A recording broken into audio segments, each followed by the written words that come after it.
You're listening to the Relationships Uncomplicated podcast. Relationship advice so valuable you won't believe it's free. And now your hosts, relationship expert Idit Shironi and breakup specialist Alina Gershinoff.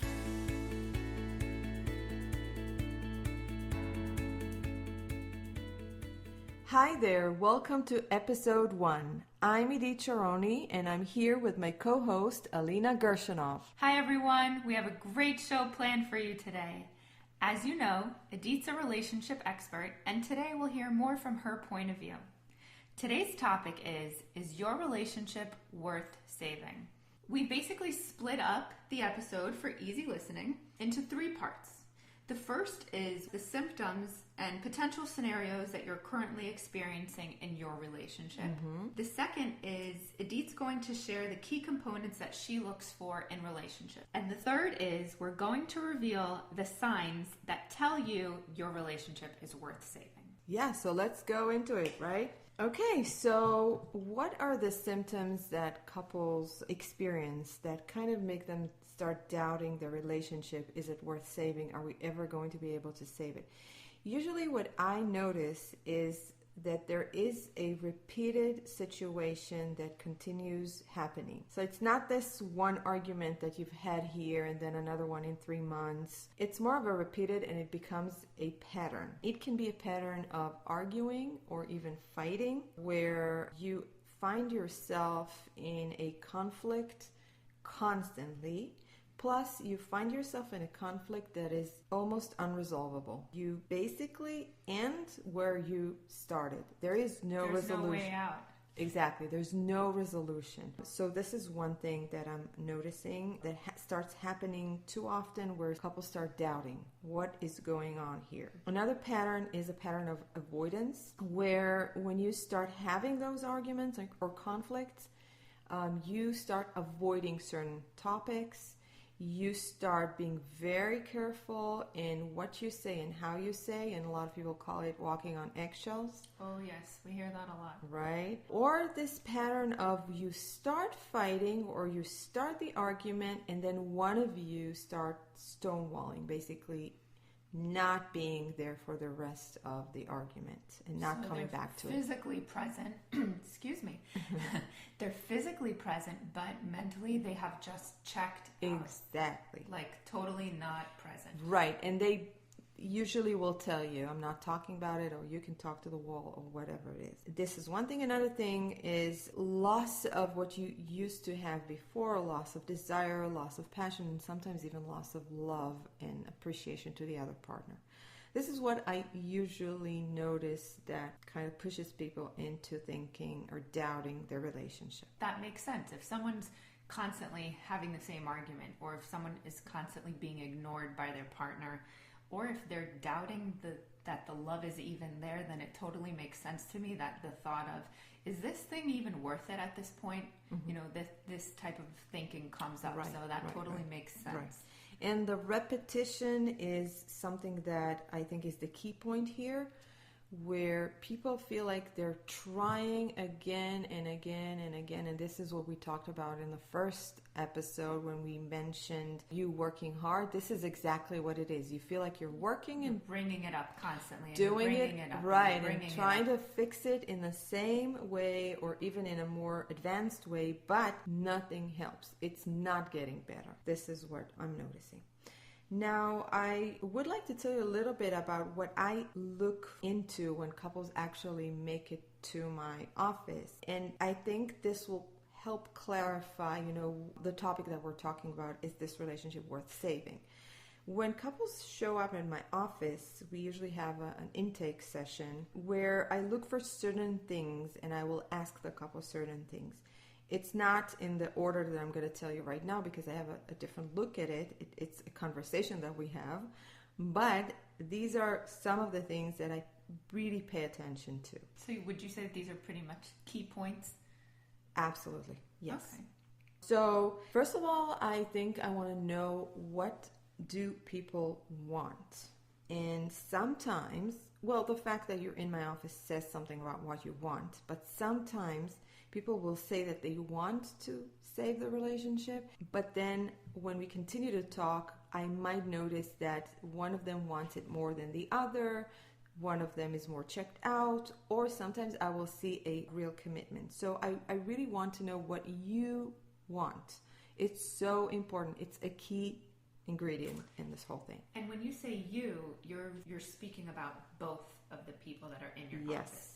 That's right. Really important, I think, Absolutely. to mention. Then I look into the history of the relationship.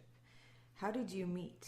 Why did you like the other person? What did you like about the other person? Did you like the other person? All of those things. How was your relationship up until now? What happened? Periods in your relationship. Did you have any special events going on? And we know that specific events definitely influence what happens in a relationship. Oh yeah, these are what we call life transitions. Exactly. So right. There are different types of life transitions, and they can cause a different reaction in your relationship depending on how you handle them as a couple, right? Absolutely. Or as an individual.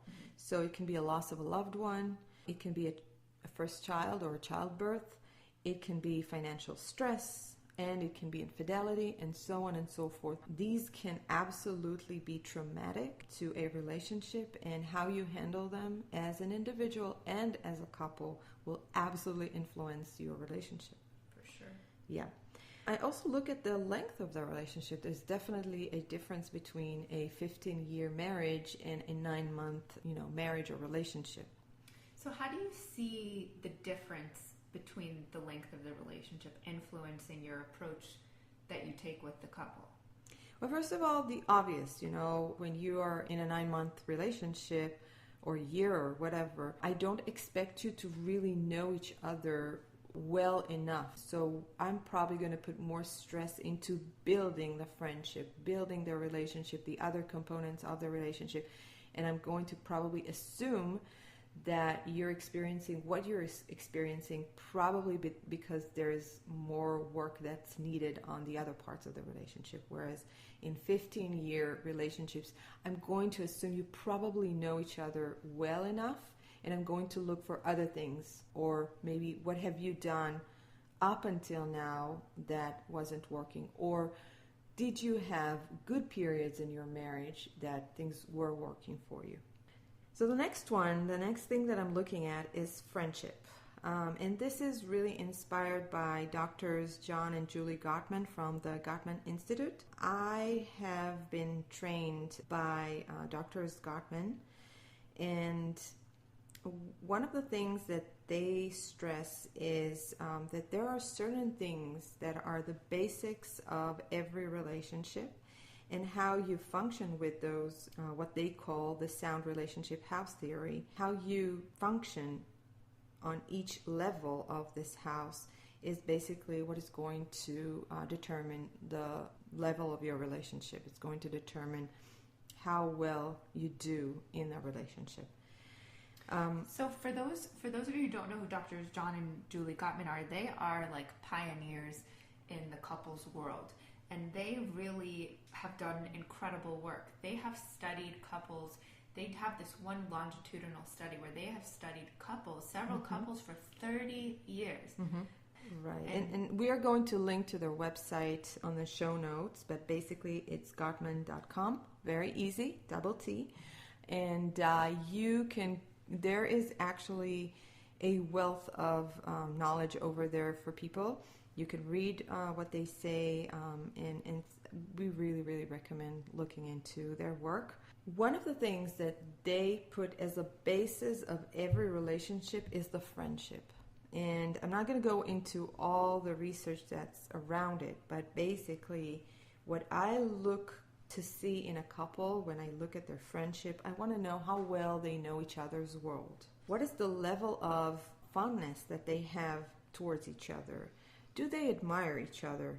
And how do they react to one another? So when one of them talks, what does the other person do? Or how do they react? These are all going to tell me a lot about their friendship. Then the next thing that I would look at too is how do they communicate when they are in conflict? What kind of patterns do they have when they argue about something? We all do, by the way. This is not something that only really, really horrible couples have. We all argue, we all fight, and that's a sign of life in a relationship, right? When we hear, oh, we never fight, that's when we start worrying. That's when the red flashing light comes on. Because Exactly. if you're not having any type of arguments, then what type of communication are you having? Is there really enough? Right, and Because- do you care enough, so that really nothing Absolutely. bothers you? For sure, because arguing is normal. In a relationship, you have two people who are coming from two different backgrounds, two different, understandings of communication, two different experiences up until the relationship coming together, and all of that contributes to normal disagreement. So Absolutely. totally So normal. we want to look at not only do you argue, but how do you do that? What happens throughout the argument? And there's a lot of information that I get when you do that right in front of me. Then, continuing with the same idea of the sound relationship house, I also continue to look at other things like, do you share the same values? Do you even know each other's values or dreams in life? Do you do anything to support each other's dreams? This is basically maybe a higher level of a relationship. It's not the basic, but I do look at it. Question for you. So let's say you have a couple who comes into your office, and their main issue, which is a common issue that most people come, in to see you, is they're fighting, they don't get along. So can you touch on how does valuing each other's dreams really play into working through their communication patterns, for example? Well, usually the argument is a symptom, is something you see on the surface, right? That's usually, it doesn't take a long time to change that. If a couple is interested in, fighting differently, then they're probably going to be able to do that if they change certain things in how they communicate. However, it's going to be very hard to just change things on the surface. And this is where we go a little bit deeper into sharing values. I'm not saying that, by the way, you have to share the same values in order to be a good couple. Not at all. But are you able to understand the other person's values? What about and respect? Right, Yeah. that was my next. Sorry. Yes, you got it. Respect is a huge one. You're like we just mentioned, you have two different people. You're not always going to want the same things for the future. You grew up in two different homes. You're Sure. not twins, and even twins are not the same. So nobody's expecting That's you for sure. to want the same thing all the time and believe in the same thing. That's not what's going to make you a good couple. What's going to help you is, are you able to understand, relate to the other person's values and dreams? And are you going to support that? Even if you're not going to be able to make it happen, sometimes we have dreams that, our partners have dreams. Like, I think my husband probably wants to sell the house, buy a tent, and go, traveling. Am I going to be able to do that? Probably not. But do you help him pick out which tent brand would be great in your fantasy world? Sure. But seriously, I do absolutely understand where he's coming from. And I even admire that about him. I admire the fact that he doesn't care about materials. He really, really wants to enjoy nature. That's something amazing about him that I love. But I don't know if we're going to be able to do that. Maybe when we're 65. I don't know. We'll see. You never know what the future can hold. Exactly. But it's, bringing it back to the point of respect. Respect is just huge. Once you can respect your partner's wishes and just get it, just respect it. I get this, Yeah, that's so That's really important. what it takes. So important. The next thing that I look at, and I think I'm going to finish with this one because there's so many things, is the commitment. And if you're thinking about commitment in terms of is he or she cheating on me or are they faithful, that's not the kind of commitment that I'm talking about. The commitment that I'm talking about is whether you as a couple feel that you're in this for the long run and you're going to do whatever it takes to fix this and to stay together. Does that make sense? Oh, totally. So no matter what happens, you're in it. Mm-hmm. You have made the commitment and you're in it. You know, this reminds me of an interview a while back that it was on Ellen. Mm-hmm. Edith and I both love Ellen. Oh, yes. And she had Will Smith on her show, and who we also love. And they were, I think this is around the time that Ellen was going to get married, so she was asking some of her guests, you know, like, what does it take? You know, we're in Hollywood, lots of people get divorced. It's a common thing that comes up with lots of couples in Hollywood. Yes. And I remember so clearly what Will Smith said about his marriage, and it was like, yes, he gets it. Yes. And granted, this doesn't always work in relationships where there's abuse or there's unhealthy patterns going on. So this may not apply to that type of relationship. We just want to preface this. Mm-hmm. But what he said was, and verbatim, divorce is not an option. So that door of divorce being a potential outlet is closed. It's locked. It has like 10 locks on it. Not happening. Not going to happen. Mm-hmm. And he also mentioned something about having many options, right? Yeah, there are options. Those are the options, especially in this day and age, right? Mm-hmm. Many people have gotten divorced. It's not strange to get divorced. Right? It's not how it very used to be. mainstream. It used to be very taboo back, many years ago. But it's not now, and it's pretty common. If you take a look at your group of friends or take a group at your coworkers, how many people do you know that have gotten a divorce? So it's probably the numbers are pretty high. Right. And I guess I am very much with Will Smith. You know, I totally get what he is saying. And I think we are taking marriage today a little bit lightly or too lightly to my understanding. And I would hope that, I understand certain couples have to get a divorce because the relationship is really, honestly, not working. It's toxic. It's bad for both. It's bad for the kids. And I'm not going to ever push anything that does not make sense whatsoever. But I don't think that that's 50% of all marriages, which is the percentage of divorce, right? Even higher, right?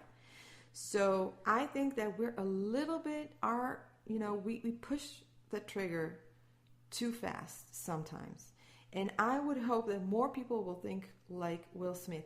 You know, I committed to this and I'm gonna figure this out. And it's figure-outable. I like that word. It's not my word, but I heard it somewhere. Forget about it. Yeah. Right. This is what I'm looking for to see. And sometimes I'll have couples that will say it up front. You know, we're here, we're having major issues, but we are here for the long run. Divorce is not an option. And that's really what you would call your ideal client. Oh my God, these are my ideal clients. I am so happy to help these people because I know that they're going to be there every meeting doing their best. They're going to try their best to make it work. Absolutely. Yes. But that doesn't mean that everybody is like that. I'm perfectly okay working with every person at whatever level that they're in. Mm-hmm. So hopefully what I'm trying to get is to get people into more commitment.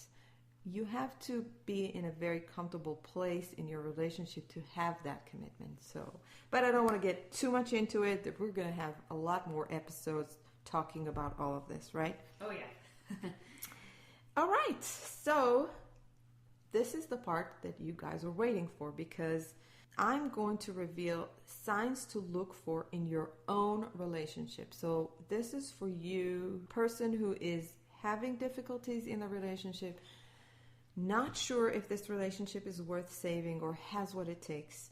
And I want to offer you some signs that you can look at. Now, the way to approach those signs is basically you can have a little scale, 1 to 10, where you can put a number to each sign. And you can do one scale for you, and then your partner can do another scale, or you can do one scale for both of you. So here are the signs. Number 1, you want this relationship to work. And when I say you, I'm talking about both of you.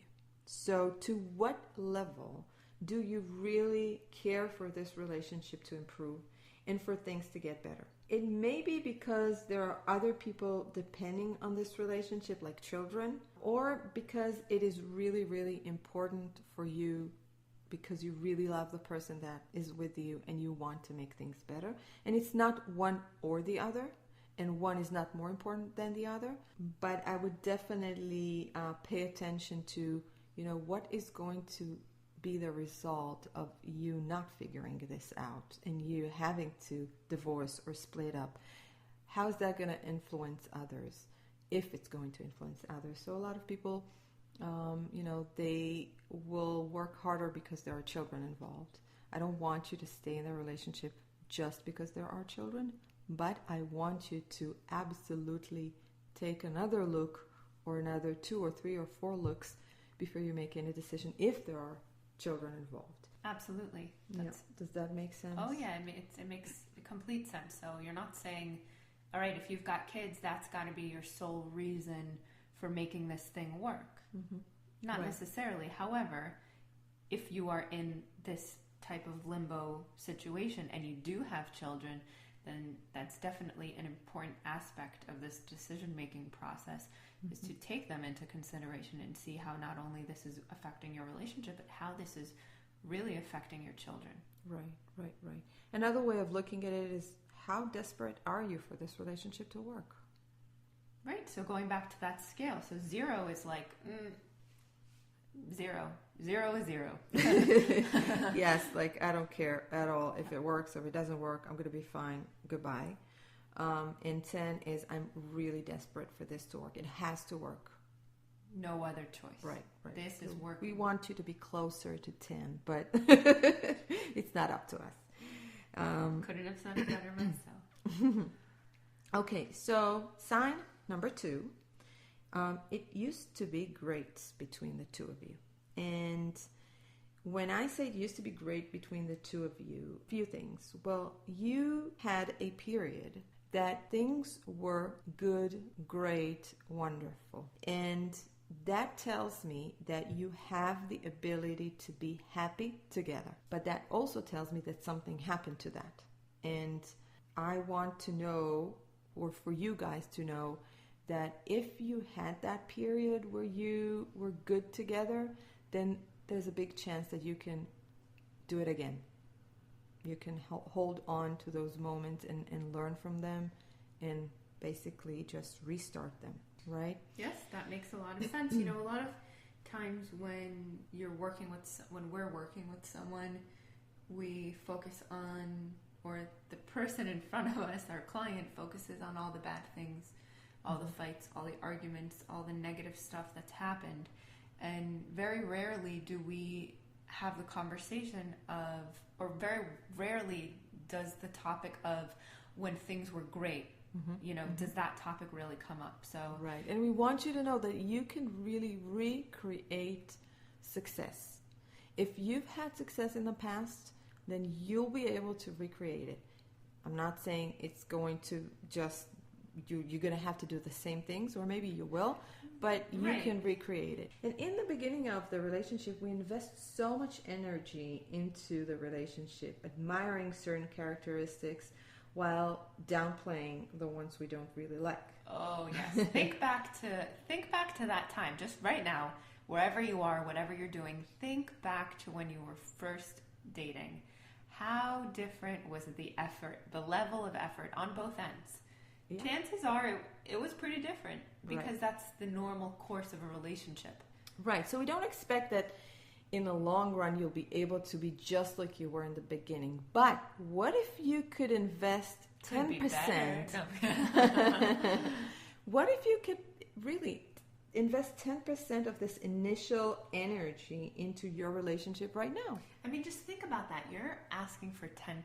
Just think about, I mean, I am just thinking about myself when my husband and I first started. I mean, every single thought was, oh, I wonder what he's doing. Oh, I wonder, oh, did he text me? And how nice were you? I was so, hey, I'm so nice. Nice-ish. But, you know, just think back to that initial period and just think about how different you were. I would encourage you to think about how different your partner was. Think about you and notice that, because we also want this to, you know, we want to bring to your attention your individuality in this relationship. Right. That's going to be the next point. But just to sum this sign up, just look at the level of, you know, how great was it before and how much you believe you can recreate it.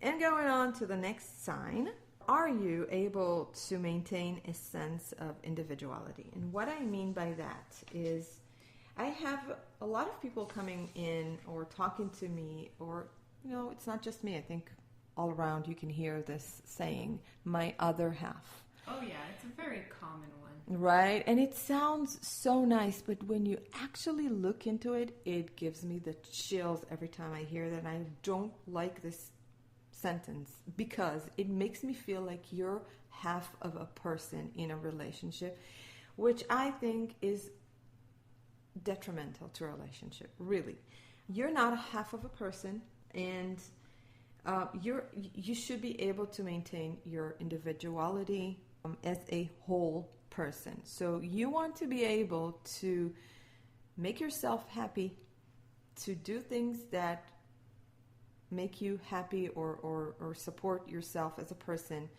And you don't want to be half of a person. You don't want your partner to be responsible for making you happy. Because once you do that, you're becoming dependent. And a dependent spouse is not attractive.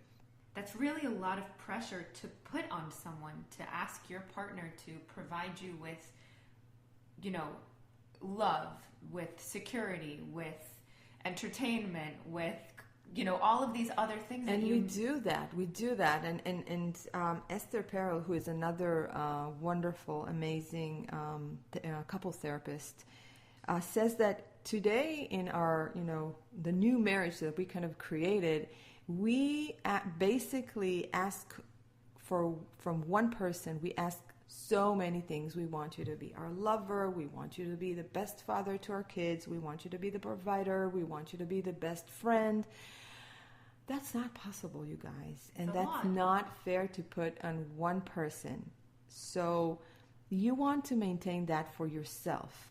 Absolutely. And here's an example. You know, a lot of people think that the only way that they can have their sense of individuality is by having their own career, for example. But, you know, that's not necessarily true. For example, we can have I'm going to put two stay-at-home moms side by side, let's say. Both don't have a formal career, so to speak, but let's face it, being a stay-at-home mom is the hardest job, in my opinion.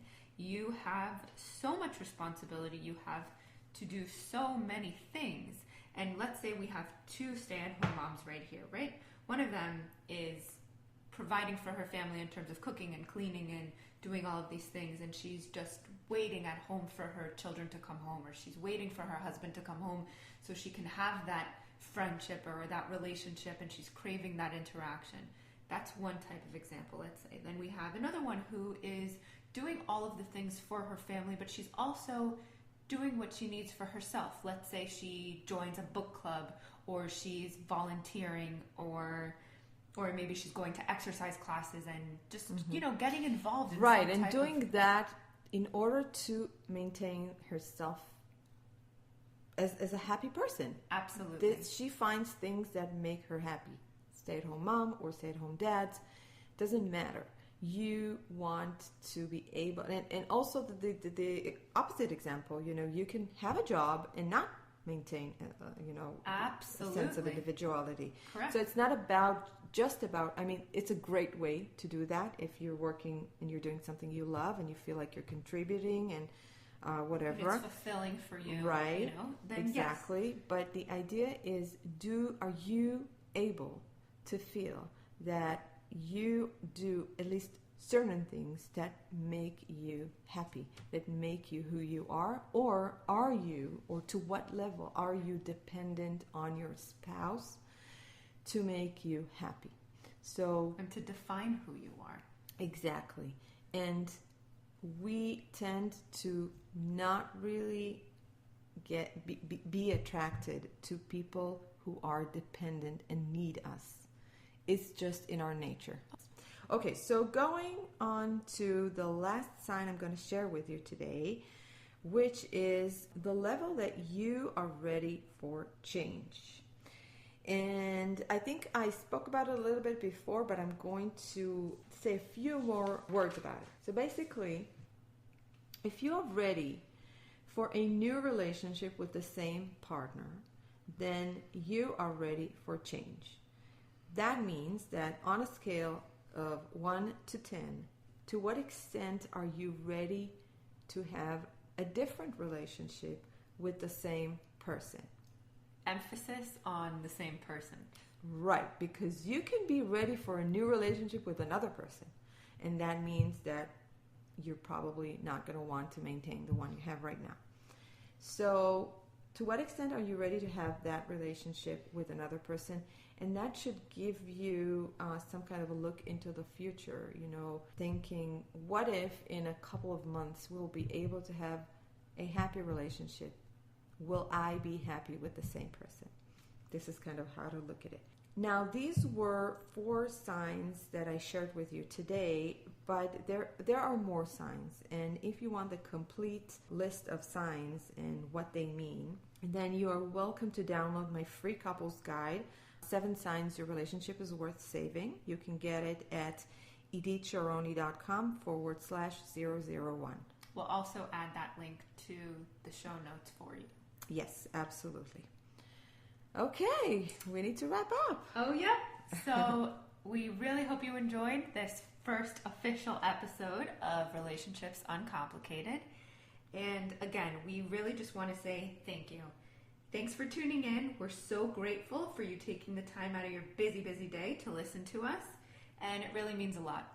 Absolutely. And we can't wait to share our next episode with you. So bye for now. Thank you for listening to another episode of Relationships Uncomplicated. Please take a moment to subscribe, rate, and review us on iTunes. See more information at edithsharoni.com and alinagershinoff.com.